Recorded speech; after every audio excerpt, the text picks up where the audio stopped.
Before diving into this incredible story, consider subscribing to the channel and hitting the bell.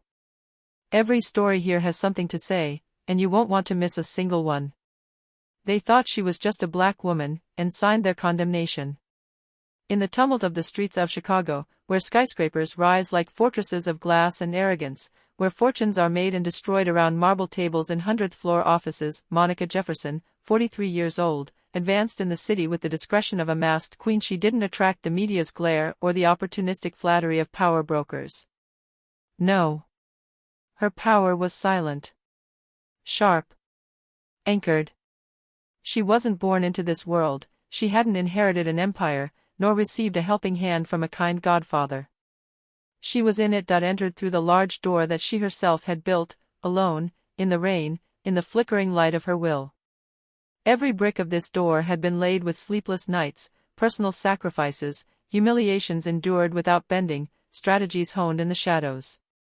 It was a work of patient resistance, born of an inner fire that no one had been able to extinguish. Monica came from Englewood, a forgotten neighborhood, whose investment cards were carefully emptied by bankers. There, police sirens replaced church bells, and children learned to spot danger faster than to read the alphabet. His father, Clarence Jefferson, a mechanic with injured fingers and a huge heart, died of a heart attack in an overheated garage when she was only 12 years old. Her mother, Darlene, a night nurse at an underfunded hospital, raised her 3 children by reciting psalms to keep them going. It was there, in this harsh environment, that Monica understood a brutal truth at a very young age. No one would come to save her, neither the state, nor destiny, nor a providential man. She learned to read contracts as others read novels, to decipher faces, to anticipate silences. She immersed herself in economics, urban planning, the history of financial dynasties. She did not dream of becoming rich. She dreamed of understand the workings of power, to infiltrate them, turn them over, possess them. As a teenager, she spent her afternoons at the Harold Washington Library while others wandered the streets. She read urban development reports, analyzed the career paths of men like Rockefeller and Sam Zell, and looked critically at how major projects systematically excluded people who looked like them. Admitted to the Wharton School of Business, thanks to a scholarship, she entered a cold, elitist world, skeptical of her presence. But she never let herself be intimidated. Bilingual, thanks to a Puerto Rican neighbor who had taught her Spanish, brilliant, calm, she trained in negotiation, finance, mergers and acquisitions, the psychology of power. While her classmates organized cocktail parties to impress recruiters, Monica observed, learned, planned. She knew that her path would not involve shortcuts. She didn't want to fit in, she wanted to turn the table over. Upon graduating from Wharton, she turned down well-paid positions in traditional firms. She chose to learn on the job. She worked at a small real estate management agency in Bronzeville, then at an urban redevelopment firm that speculated on gentrifying neighborhoods. She observed the methods, the legal frameworks, the dynamics of exclusion. She saw how people pretended to help poor communities while displacing them. So she took notes. She learned to speak the language of investors, to seduce bankers, to read in the eyes of lawyers what they weren't saying. Every condescending laugh at her became for her a reminder, a fuel. She often posed as a simple consultant or assistant. She was underestimated, and that was perfect. She knew that the greatest blows are prepared in invisibility. While her former colleagues were flaunting their successes on LinkedIn, she was quietly building a network of minority shareholders, buying shares in the shadows, signing cautiously, covering her tracks. She anticipated, circumvented, and prepared. And when the time came, she would not knock on the door of power. She would push it in with elegance. That morning, March 24th, a light mist rose above the Lake Michigan, making the horizon blurred, almost unreal. But at the top of the Lakeview Business Center, everything was perfectly clear. 6 men, all white, all millionaires, some billionaires, members of a circle of economic influencers that the press nicknamed the Invisible Club, were preparing to finalize what they believed to be their greatest operation of the year, the complete redemption of the Jefferson Tower complex, a project of 3 luxury towers, overlooking the lake, a stone's throw from the financial district. Seated around a solid mahogany table in a conference room where leather, chrome and contemporary works of art vied for prestige, they were already congratulating each other. Charles Whitmore, patriarch of the group, white hair, Swiss watch, and ego stronger than his kidneys, adjusted his glasses while consulting the documents. Thomas Granger, younger, heir to a family fortune, tapped distractedly on his phone, answering messages without looking up. Dean Bishop, Frederick Cole, Stephen Raskin, and Jonathan Myers, all seated in a perfectly aligned semicircle, exchanged words in hushed voices about the tax advantages to be gained from this acquisition. For several months, they had been working behind the scenes, buying shares from secondary shareholders, orchestrating flash buyouts, and negotiating options with shell companies.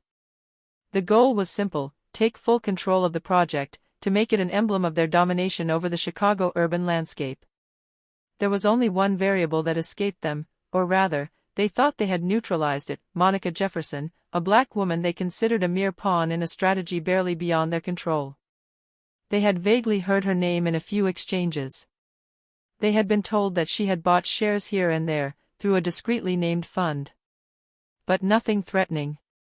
In their minds, a black woman from Englewood couldn't play at their level. They thought she was a front for another investor, or a local ambition that could be pushed aside with millions. At 10:01, the door opened. Monica entered. Dressed in impeccable midnight blue suit, with its simple lines but tailored, it exuded a silent authority. At its side, Jasmine Reed, his personal assistant, a lively young woman, was already taking notes on her tablet. They had barely crossed the threshold when Charles Whitmore leaned towards his neighbor with a smirk. "I take it the catering service has already come by," he muttered smugly. Monica didn't react. Her face was frozen in perfect control. Her eyes calmly scanned the room, as if she was mentally noting every detail, every posture, every frown. Thomas Granger, without looking up from his screen, said, "Are the major shareholders late?" A quiet snicker followed. The air was thick, saturated with condescension. But Monica hadn't come to answer. She walked to the end of the table, gently placed a leather briefcase on it, then stepped back. She let their own ignorance fill the silence. At 10:03 a.m., the door closed behind Master Ronald Ellis, a lawyer feared in business circles, specializing in cross-acquisitions and international financial arrangements. His presence should have been enough to arouse suspicion, but arrogance has this dangerous side: it makes you blind to warning signals. He calmly sat down next to Monica. He opened his laptop. Snap! The screen lit up. Everything was ready. One of the men, Frederick Cole, sitting by the bay window overlooking the lake, sighed as he checked his watch. His monotonous voice, worn by decades of meetings and automated transactions, echoed through the room. "Okay, let's move on to the signings. The deal is simple: we get the last minority stakes, and the project management passes entirely under our control." Several nodded mechanically. The Montblanc pen Charles Whitmore's was already in his hand. The documents, prepared in advance, were just waiting for the ink of their arrogance. It is at this precise moment that Monica takes off her hand, slowly, as if stopping the flow of a river. "I believe there is an error in your reading of the documents." A barely perceptible shudder ran through the room. The interruption was unusual. Unplanned. Irritating. Whitmore frowned, not even trying to hide his exasperation. "And why is that?" he growled, in a tone that said it all. "Who are you to interrupt what you don't understand?" Monica, unperturbed, opened her file. Every gesture was controlled, measured, almost choreographed. She pulled out a stack of bound documents, marked with official seals, notarized signatures, registration numbers. She placed them in the center of the table, like placing a bomb whose pin has already been removed. "Over the past 6 months, I've quietly bought out the shares of 11 silent shareholders, including those of the secondary holding company Northbridge Capital, which, if I'm not mistaken, Mr. Whitmore, is 80% yours." The silence that followed was brutal. Visceral. The weight of the words crashed down on them like a ceiling collapsing without warning. Eyes met, empty of understanding. Granger stiffened, his jaw clenched. He began typing feverishly on his phone, trying to reach his lawyer. No answer. Dean Bishop leaned over a document, frantically searching for a clause, an omission, an error. In vain. Monica continued, her voice still calm, almost soft, but every word carried the accuracy of a scalpel. In fact, since this morning, at 9 o'clock sharp, the latest transfer has been validated by the financial authorities. This brings me to owning 68% of the total capital of the Jefferson Tower complex. A faint sound of tightness escaped Stephen Raskin. He tried to speak, but couldn't. What you think is a conquest meeting, she said, looking each man in the eye, one by one, is actually an introductory meeting. Jonathan Myers, pale, murmured. Introduction, to what? Monica paused. She let the silence hang for a few more seconds. She wanted the moment to be etched in their minds, to be remembered every time they see a black woman walk into a boardroom. Then she replied, with a barely hinted smile. To your new landlady. The word owner, it was like an electric shock. Shoulders stiffened. Eyes shifted. Some suddenly seemed uncomfortable in their own armchairs. Whitmore, flushed with shame and anger, slowly leaned back in his seat, staring at Monica as if seeing his own failure for the first time in his life. It was an earthquake, but more devastating than any financial storm. The kind of moment when the ground doesn't shake, but where certainties are crumbling. They had signed. One by one. Out of laziness. Out of certainty. Out of the arrogance of those who believe that power belongs to them by nature.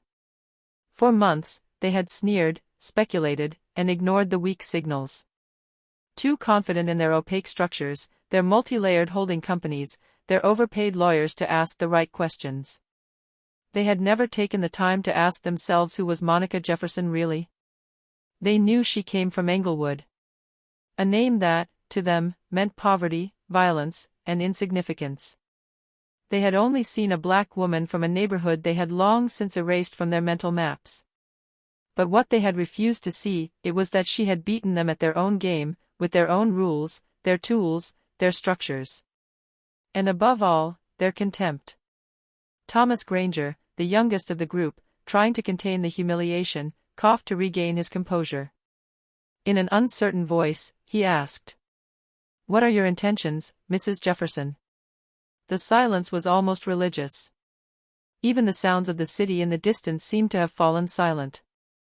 Monica slowly turned her head towards him. She looked Granger straight in the eyes, not with anger, but with the quiet strength of someone who has nothing more to prove. "My intentions," she repeated, crossing her arms. "Redefine who holds power in this city. This complex will always bear the Jefferson name, not to stroke my ego. I don't need it. This name is not a trophy. It's a landmark." She paused, slowly scanning the room, taking them in one by one. There they were, 6 men, frozen in their expensive armchairs, men who ruled empires, but at that moment, couldn't do nothing more. Then his voice became deeper, more intense. "I want every young black girl, every child walking the streets of Englewood, every teenager who is thought to be doomed to fail, to be able to look up at these towers, and say, someone like me can have all of this." She grabbed her folder, slowly closed the leather buckle, then added. "You thought I was looking for a place at your table. But I built my own. And guess what? You're now sitting in it as guests." She stood up. The sound of her chair sliding across the parquet floor was the only movement in a paralyzed room. Jasmine Reed handed him his coat without a word. Me Ellis, looking satisfied, closed his laptop with a sharp click. Without turning around, Monica simply added, "Next time, remember to read what you sign." And she went out, with the same calm elegance she had when she entered. Behind her, there was only silence. But it was no longer that of power. It was that of failure. Of a world that had just changed hands without realizing it. They stayed there, petrified, frozen in a mixture of incomprehension, pent-up rage, and above all fear, that of having to live from now on in a landscape where power was no longer guaranteed to them. The next morning as the sun rose over Chicago, news shook the city like a shock wave. This was no longer a simple real estate purchase. It was a symbolic upheaval, an earthquake in the circles of power. The headlines in the business press followed one after the other, each one more astonished and admiring than the last. Forbes, the black woman who turned the Chicago market upside down. Bloomberg, Jefferson Tower, LOPA, the brightest silent film of the decade. CNN Business, Monica Jefferson, symbol of a new generation of black power. The New York Times, she didn't scream. She conquered. On the TV sets, the experts debated. Some praised his strategic audacity, others wondered about the legal vacuum that his masterstroke revealed. But everyone recognized one thing: Monica Jefferson had just redefined the rules of the game in a world always dominated by a homogeneous elite. Mainstream networks showed images of her leaving the Lakeview Business Center, her figure erect and her face impassive. In the background, analysts spoke of a silent revolution and a reappropriation of capital. But Monica, for her part, didn't waste a second in the gilded lounges of talk shows. It wasn't personal revenge. It was a foundation. A footbridge. A breach in the wall. In the following weeks, Monica announced the creation of a community investment fund called Rise Equity. Endowed with several tens of millions of dollars, it aimed to finance the projects of entrepreneurs from marginalized neighborhoods, often ignored by traditional banks. She said in a speech at the Chicago Urban Innovation Forum, "Talent has never been the problem. Access to capital has. I don't just want to own towers. I want others to build them. I want the dream to go beyond me." But she didn't stop there. She also threw one annual scholarship, named the Darlene Jefferson Fellowship, in tribute to his mother. This scholarship covered full tuition for young African American women admitted to the nation's top business schools, including Wharton, NYU Stern, and Howard University. The first class of scholarship recipients was presented with great pomp at the very foot of the Jefferson Towers, where a day earlier, it was unheard of that a black woman could own the premises. The young women, dressed in elegant dresses, their eyes shining with pride, posed on the roof of one of the towers, with Monica in the center, hand on her heart. When a journalist from the Atlantic asked how she felt about humiliating these powerful men, Monica remained silent for a moment. Then she answered, looking straight into the camera. It wasn't revenge. It was silent reparation. A response to generations of invisibility. I didn't raise my voice, I didn't break down any doors. I simply looked where they refused to see, and I moved forward. And believe me, this is only the beginning. They had seen her come in like a simple black woman, an anomaly in a world coded by and for them. They had ignored her. Despised her. Demeaned her. More, they had not seen it coming like a typhoon of strategy, composure and dignity. They had signed the documents, convinced that they were winning a battle. But by underestimating Monica Jefferson, they had signed their own condemnation. And while they were still trying to understand what had happened, the world itself had already changed.